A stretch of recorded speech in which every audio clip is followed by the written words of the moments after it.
होनी चाहिए। मैं बार बार कहूंगा ये मेरिट पे होनी चाहिए, लेकिन मैंने साथ ये कहा ना आसिफ जरदारी क्वालिफाइड है मेरिट के लिए, ना नवाज शरीफ क्वालिफाइड है। एक है मफरूर मुल्क से, कॉन्विक्ट है, सजा याफ्ता है, पैसा इसका मुल्क से बाहर पड़ा है, बैरूनी साजिश के तहत मुल्क के ऊपर मुसल्लत किया गया है। आसिफ जरदारी बिल्कुल वो है, 30 साल से पैसे चोरी कर रहा है, बार मजमून है इसकी करप्शन के ऊपर। इनकी प्रायोरिटी मेरिट नहीं है, इनकी प्रायोरिटी है अपने पैसे बचाने। ये जो भी स्टेप उठाते हैं इनकी सिर्फ एक सोच होती है कि हम पैसा कैसा बच जाए। इन्होंने ये जो मेरी गवर्नमेंट गिरा के ये आप ऊपर बैठे थे, ये पाकिस्तान की बेहतरी के लिए नहीं था, इन्होंने अपनी चोरी बचानी थी और वही एनआरओ लेके तो 1100 अरब रुपया बचा गया।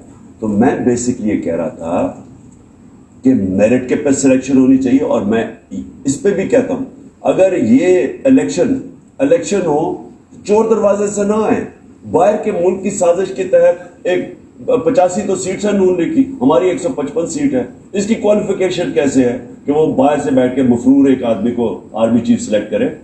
अगर ये इलेक्शन जीत जाते हैं, फ्री एंड फेयर इलेक्शन करवाएं, जीत जाते हैं, हाँ फिर ये अपना अपॉइंट करें। तो वो फ्री और फेयर इलेक्शन आप क्या कह रहे हैं कि आईन के तहत तो वो तो 90 दिन बाद होंगे, तो कैसे होंगे? इससे पहले उस फिर क्या हो इसके लिए? क्या आप क्या कह रहे हैं कि जब जनरल बाजवा की रिटायरमेंट हो तो उस दिन क्या हो?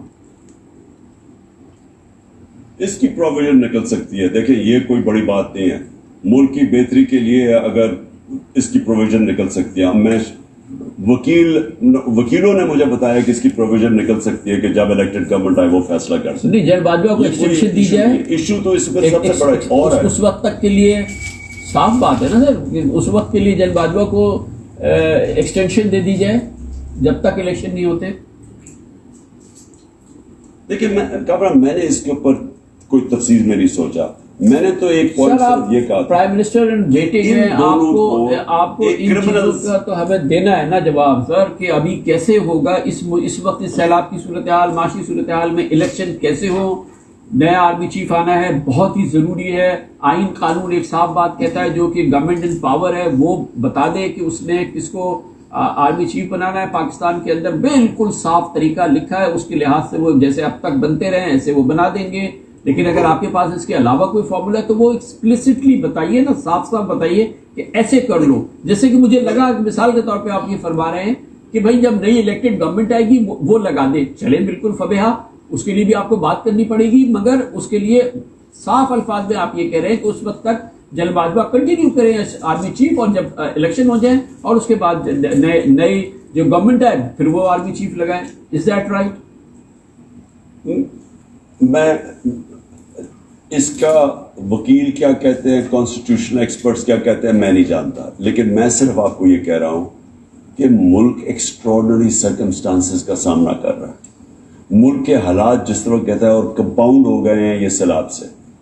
इस दौर में हमें ये सोचना चाहिए कि हमने अब मुल्क को इस दलदल से निकालने के लिए क्या फैसला। सर बात करेंगे ना इससे, आप फिर बैठ के बात करें, आप फरमाइए ना सर, बात करें, फिर आप ऑफर करें बात की। मैं तो लगता है कि उनको कोई फायरिंग स्क्वाड के सामने खड़ा कर सर आपने अभी तक तो ये हालात उनसे बात में करूं क्या? उसकी अहमियत है, आपने कहा मुल्क से बाहर भाग जाते हैं और माशाल्लाह बड़े बड़े घरों में, महलों में बरतानिया का प्राइम मिनिस्टर भी नहीं रह सकता उन महलात में, और महंगे लंदन के इलाके में जिधर ये रहते हैं। मेरा तो यही जीना मरना है। मेरा इंटरेस्ट ये है कि पाकिस्तान की इस वक्त बेहतरी क्या है। मैं आपको फिर से रिपीट करता हूं कि ये जितनी देर गवर्नमेंट रह रही है, मुझे तो कभी इस तरह की मेरी जमात को मुझे मकबूलियत नहीं मिली, ऐसी पॉपुलैरिटी नहीं मिली जो आज है। तो वो तो इनके पास तो अब हाल है ही कोई नहीं, ये तो नीचे जाएंगे। लेकिन मैं फिर से रिपीट करता हूं कि पाकिस्तान को ये उधर ले जाएंगे अगर खुदा ना खासा डिफॉल्ट हो जाता है। उसका जो इम्पैक्ट आएगा वो कितने साल लगेंगे मुल्क को वापस ट्रैक पे लाने के लिए। मैं इसलिए कह रहा हूं कि इस वक्त पॉलिटिकल स्टेबिलिटी की वजह से इकोनॉमिक स्टेबिलिटी आएगी। जब तक पॉलिटिकल स्टेबिलिटी नहीं आती, इकोनॉमिक स्टेबल नहीं होती। अब पॉलिटिकल स्टेबिलिटी आ ही नहीं सकती इनके होते हुए, इनको खुद ही नहीं पता कितनी देर चलेंगे। ये तो आपस में ऐसे बैठे हुए जिस तरह ये इकट्ठे हुए हुए। सो अगर ये फ्री एंड फेयर इलेक्शंस की बात